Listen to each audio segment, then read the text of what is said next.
Amos Alonzo Stagg was the most influential coach in the history of football. Stagg invented plays, techniques, and equipment, and he had a head coaching career that lasted 57 years, 70 overall if you include his time as an assistant and advisor. Notre Dame's Newt Rockne once said of him, "All football comes from Stagg," an incredible admission from a coach who is better at public relations than anyone else in the history of the game. This video is about the life, career, and legacy of Amos Alonzo Stagg. I've included his personal life because he's more than just an amazing coach and contributor to the game of college football. He was a very interesting person, and I feel like if this video were only about football, it would do him an injustice. I have added chapters to the video so that if you'd rather not learn about his personal life, you can skip ahead to his coaching career, his innovations, and his legacy. Amos Alonzo Stagg was born in the poor Irish neighborhood of West Orange, New Jersey on August 16, 1862, 1 month before the Battle of Antietam. He was the sixth of 8 children who spent part of his playtime foraging in the woods for berries, chestnuts, and hickory nuts for food for the family. His early years were marked by a strong sense of discipline and work ethic, values instilled in him by his family and community. In a thesis written in December 1968 by Ruth M. Sparhawk about Stagg's contributions to football, I found the following about his early life. The neighbors of the Stagg family in West Orange were predominantly native and Irish. They were a homogeneous group of hat factory workers and laborers. Some of the men of the community were addicted to the habit of squandering their wages on drunken revels. The Stagg family scorned such tactics, and the children were made to understand the evils which were connected with the saloon. And thus Stagg learned the lesson of alcohol. He was a militant crusader for temperance all his life. In his book Touchdowns, published in 1927, Stagg starts by talking about wanting the pig bladders of the hogs his father butchered, and how those bladders, blown up by using a quill, were the only footballs they had when he was young. This brings to question how resilient a pig bladder might be when used as a football, but that's a video for another day. Stagg was academically inclined as a boy, but he was exposed to sports when he attended Phillips Exeter Academy in New Hampshire, where he was first introduced to organized athletics. Stagg's academic achievements led him to enroll at Yale University in 1884. It was at Yale that Stagg's athletic career truly began to flourish. Yale was a breeding ground for sports in the late 19th century, and Stagg quickly became involved in a variety of athletic activities. From an interview with Stagg's son in the thesis by Sparhawk, we see how tough life at Yale was for Stagg.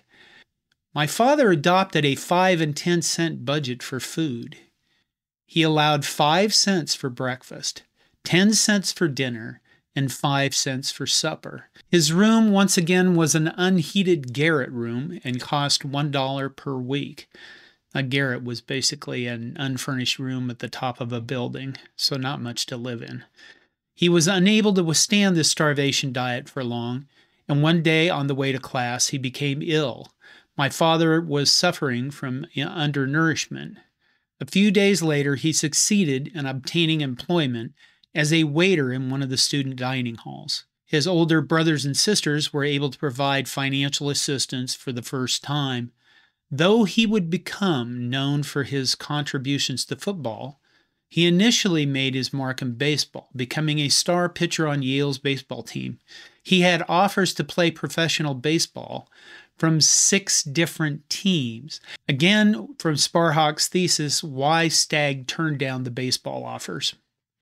Although young Stagg in those Yale days needed money badly, he refused to accept remuneration for playing. The sum of money offered by the New York Nationals for a 3-month season was $4,200. Stagg gave 2 reasons for turning down the offer. He first thought of his duty to Yale. And secondly, he abhorred conditions which in those days surrounded professional baseball. There was a bar in nearly every park. Here, men and women with questionable reputations were to be found. The Yale pitcher considered this was not a proper environment for a young man preparing for the ministry. Now, $4,200 in 1890 would be around $145,000 today. That's a considerable sum to turn down, especially when you're broke and starving. We are lucky Stagg stuck to his principles, as it was the emerging sport of football that captured his passion and where he would make his most significant contributions. Later on, I'll have a chapter devoted to his innovations, which were many, and it will probably blow your mind. Stagg's original life plan was to become a minister. He gave that up when he realized he wasn't very good at public speaking. In 1894, he marries Stella Robertson. They had 3 children. His sons Amos Jr. and Paul both played for him as quarterbacks at the University of Chicago. Both went on to coach college football. They also had a daughter, Ruth. Stagg was known as a man who never drank, smoked, or used profanity. With that in mind, note this comment from Bob Zubke, another great legendary coach in the 1920s. From an article in the Miami Herald on September 8, 1963, Zubke stated, "Stagg never swore at his men because he doesn't have any men. He calls this man, then that man, then another a jackass. And by the end of the workout, there are no men playing, just jackasses grazing." Sometimes Stagg reserved extra spite for bad players, stating, "Just calling a man jackass is too good for some of them. They make the double jackass club. You could make the lifetime double jackass club as well, and there are many, many newspaper articles that reference Stagg's double jackass club." In 1907, Stagg put his University of Chicago football team on a strict vegetarian diet for the season. The diet included dried apples, prunes, nuts, water, and squash. Stagg himself had adopted a vegetarian diet for nearly 2 years to help his sciatica. The media called the diet vegetarians only and vegetable football. The jabs from the newspapers are hilarious to the point that this deserves its own video. Stagg joined the American Olympic Committee, serving from 1906 to 1932. He hosted many of the U.S. Olympic trials at the University of Chicago, drawing big crowds and star athletes to Hyde Park. In 1924, he served as a coach with the U.S. Olympic track and field team at the Summer Olympics in Paris. Stagg played football at Yale under the tutelage of Walter Camp, the father of American football. Camp was instrumental in shaping the early rules and structure of the sport, and his influence on Stagg was profound. As a member of the Yale football team, Stagg played at 5'6" and around 160 pounds as an end. He was named to the first ever All-American team in 1889. After graduating from Yale in 1890, Stagg's first coaching position came at the International YMCA Training School, now called Springfield College, in Springfield, Massachusetts. In 1892, Stagg accepted an offer to become the head coach of the newly established football program at the University of Chicago, a position he would hold for the next 41 years. From 1892 to 1932, he compiled a record of 244 wins, 111 losses, and 27 ties. He transformed the Chicago Maroons into a football powerhouse. His teams regularly competed for championships in the Western Conference, forerunner of the Big Ten Conference. Stagg's 1905 team is recognized by the NCAA as a champion. Stagg's 1913 team is recognized as a national champion by the Billingsley Report. He led Chicago to 7 conference titles. Given he was competing against Fielding Yost at Michigan, that's a pretty good record. Stagg's tenure at the University of Chicago came to an end in 1932. He was forced out as regents and invoked a rule which provided no member of the faculty shall continue to hold a post after reaching the age of 70. Chicago created an advisory position as chairman for him, but Stagg turned him down as he wished to continue coaching. He left Chicago to go to the College of the Pacific, now known as the University of Pacific, in Stockton, California. He coached there from 1933 to 1946, compiling a record of 60 wins, 77 losses, and 70 ties. Pacific didn't have many resources, and he was purposely competing against bigger schools such as USC and UCLA. His tenure at Pacific included many losses during World War II when he could barely field a team, and his teams were made up of 4 Fs, men not fit for service, and naval trainees.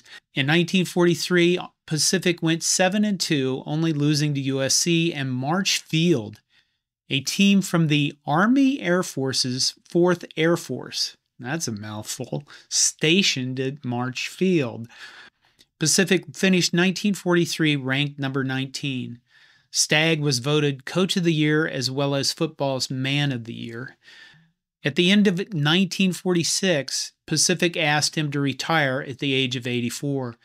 Stagg had wanted to coach until he was 90. After leaving Pacific, Stagg remained involved in football as an advisor and assistant coach. He assisted his son, Amos Alonzo Stagg Jr., who was a head coach at Susquehanna University. Overall, as a head coach, Stagg compiled a record of 314 wins, 199 losses, and 35 ties. Edwin Pope's book, Football's Greatest Coaches, published in 1956, includes a list of the innovations in football that Amos Alonzo Stagg was responsible for.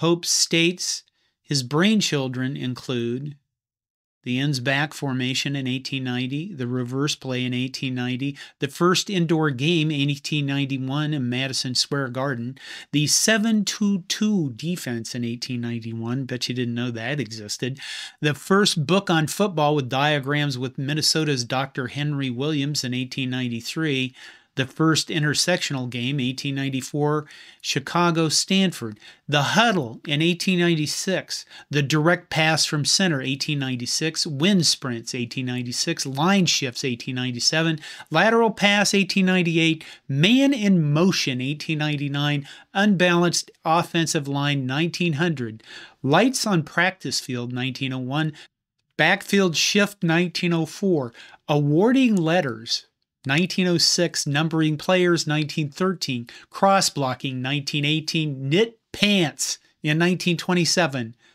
the 6-2-1-2 defense in 1932, and the 5-2-1-2-1 defense in 1943, double flanker with twin backs and blocking back, 1947. My God, that's a lot of stuff. I hope you made it through that because I barely did.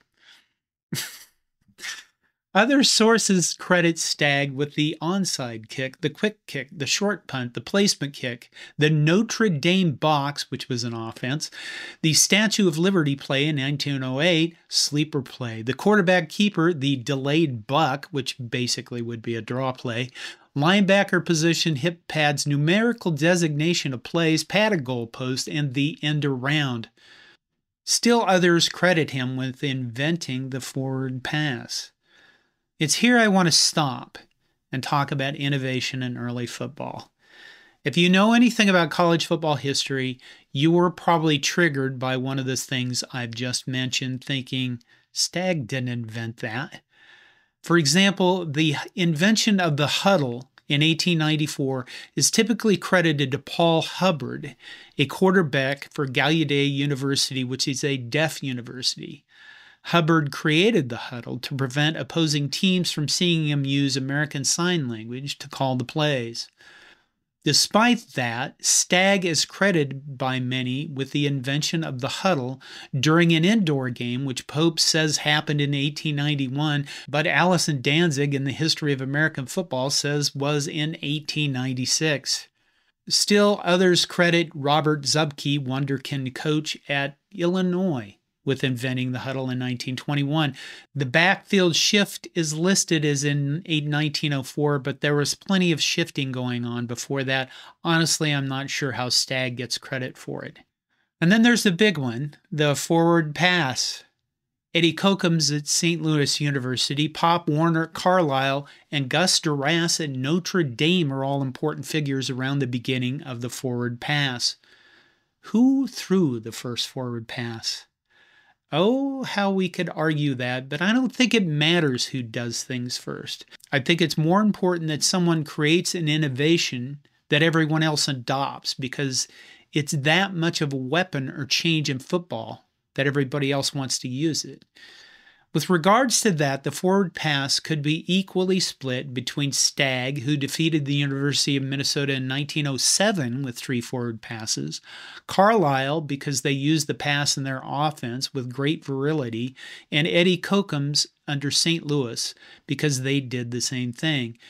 However, the forward pass doesn't get widely copied until the 1913 Army-Notre Dame game, because the pass is suddenly, after that game, recognized as an offensive weapon instead of just a gimmick. The point is, don't get caught up in the specific accomplishments as much as recognize that Stagg was an early innovator, having an enormous effect on the game of football. From Allison Danzig's in Oh, How They Played the Game. In 1958, his neighbors presented him with a power lawnmower on his 96th birthday.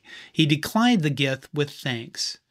When I can't cut the grass by hand, I'll have someone else do it, he said. I have a hard time getting out of bed in the morning, and here's Stagg at 96, likely using one of those old-fashioned push mowers. An article in Time magazine from March 26, 1965, entitled College Football, The Coach, gives us an idea of what Stagg was about. Formally, says Alonzo Jr., now 65, he was my assistant. Practically, he was in charge. To disagree with my father was like breaking with God. Then there was Mama Stagg, who took it upon herself to scout Susquehanna's opponents. Before a game with Dickinson College in 1947, Stella Stagg, 72, presented her husband with a 40-page scouting report. By the way, Alonzo, she said, you can get a pass receiver behind their left back halfback. He's slow. Susquehanna won by 1 touchdown on a pass over Dickinson's left half. Then Stella fell ill. The Staggs moved back to California, where he coached the kickers at Stockton College, until at last he decided to retire at 98. 2 years ago, he attended his 100th birthday party and joked, I may go on forever, because statistics show that few men die after the age of 100. But his blue eyes were clouding with cataracts, and he suffered the tremors of Parkinsonism. Last year, his wife died. By then, he was in a Stockton nursing home, and there, last week, at 102, Amos Alonzo Stagg died in his sleep. Stagg was inducted into the College Football Hall of Fame in the inaugural class in 1951 as both a player and a coach. He has honorary degrees from several universities. He has fields named after him. The University of Chicago football field was named Stagg Field long before he had left Chicago. There are high schools named for him, streets named after him. As I stated earlier, in 1943, he was voted Coach of the Year as well as football's Man of the Year. His coaching tree is long and distinguished, although with not many names we'd recognize today. It includes the likes of Jesse Harper, Hugo Bezdek, Fritz Chrysler, and of course his son, Amos Alonzo Stagg Jr. The Big Ten Championship Game Trophy is called the Stagg Championship Trophy. The Division III Championship Game is known as the Amos Alonzo Stagg Bowl, or the Stagg Bowl for short. The AFCA, the American Football Coaches Association, each year gives out the Amos Alonzo Stagg Award. After I listed all those innovations earlier, possibly the most important legacy Stagg has is that he was an early member of the Rules Committee and a proponent of the forward pass at a critical time from 1906 to 1909 when the game was in crisis because of all the death it was causing. He was critical in pushing to remove the limitations of the forward pass and helping pass the rule that required 7 men to be on the line of scrimmage. And while these may not seem like much, both of those changes paved the way for the modern football we see today. Stagg is the most influential coach in the history of college football. If you believe otherwise, I'd love to hear about your thoughts in the comments section. Pop Warner was another incredibly influential coach who was also a pretty interesting person. You can learn about him in this next video. I'm John Johnston, and this is Hardcore College Football History. Thank you for your support. And if you like these videos a lot, please subscribe. And if you like them a whole bunch, please consider supporting me on Patreon.